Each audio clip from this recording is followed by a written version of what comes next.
వీర ధీర సూర part 2. First time విన్నప్పుడు ఇదేంటి part 1 ఎప్పుడొచ్చింది అని అనుకున్నా. ముందు పార్ట్ 2, ఆ తర్వాత పార్ట్ 1 తీస్తారని చెక్ చేశాక తెలిసింది. ఎనీవే, సినిమా విషయానికొస్తే నాకైతే బావుంది మూవీ. ఇట్స్ రా, గ్రిప్పింగ్ అండ్ రియలిస్టిక్. ఒక నైట్ జరిగే కథ ఇంట్రెస్టింగ్ స్టోరీ టెల్లింగ్‌తో చూసేలా చేశారు. ఫ్లాష్ బ్యాక్ పోర్షన్ కొంచెం డ్రాగ్ చేసిన ఫీలింగ్. అది తప్ప రెస్ట్ అంతా వర్కౌట్ అయింది నాకు. సినిమా ప్రెజెంట్ టైంలో ఒక నైట్ జరిగిపోద్ది. ఒక ఎస్పీ ఒక క్రైమ్ గ్యాంగ్‌ని నడిపే తండ్రి, కొడుకు, అలాగే ఒకప్పుడు మిస్టీరియస్ క్రైమ్స్ చేసి అన్నీ వదిలేసి ఫ్యామిలీతో ఉంటున్న కాళీ అనే ఒక డేంజరస్ పర్సన్. మూవీ వీళ్ళ చుట్టూ రన్ అవుతుంది.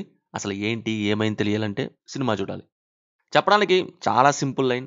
కథ చెప్తే ఏంటి ఇంతేనా అనిపిస్తుంది. బట్ అది ఆ రాత్రంతా ఎలా జరిగింది అనే రైటింగ్‌తో బాగా ఎంగేజ్ చేశారు. ఇదే ఇందులోని మెయిన్ థింగ్.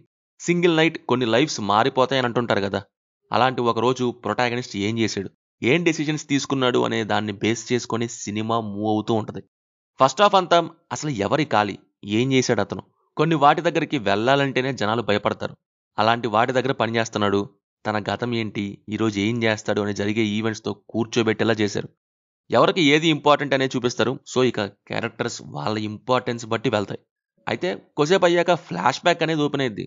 ఆ టైంలో డైరెక్టర్ ఎందుకు ఓపెన్ చేశారు, ప్రజెంట్ డే కంటిన్యూ చేయొచ్చు కదా అని ముందు అనిపించిన క్యారెక్టర్స్ అండర్స్టాండింగ్ కోసం తీసుకెళ్లారని చూశాక తెలిసింది. అది ఆ దిలీప్ అనే వ్యక్తితో డ్రాగ్ చేసినట్టు అనిపించింది. అతను ఎవరో తెలియదు. కళ్యాణ మండపం స్టెచ్ ఒకటి అలా అనిపించింది. ఇక మళ్ళీ తర్వాత అంటే ప్రజెంట్కి వచ్చాక జరిగినది అంతా చాలా బాగుంది. Last 40 minutes taking and execution రానెస్తో కూడిన ఒక మంచి ఎక్స్పీరియన్స్ ఇచ్చింది.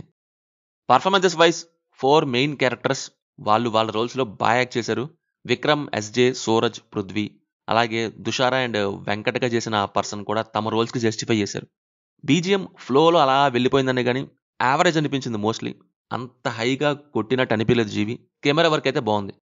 ఫైనల్లీ అండ్ ఎంగేజింగ్ రా యాక్షన్ థ్రిల్లర్ మీకు కూడా వర్క్ అవ్వచ్చు.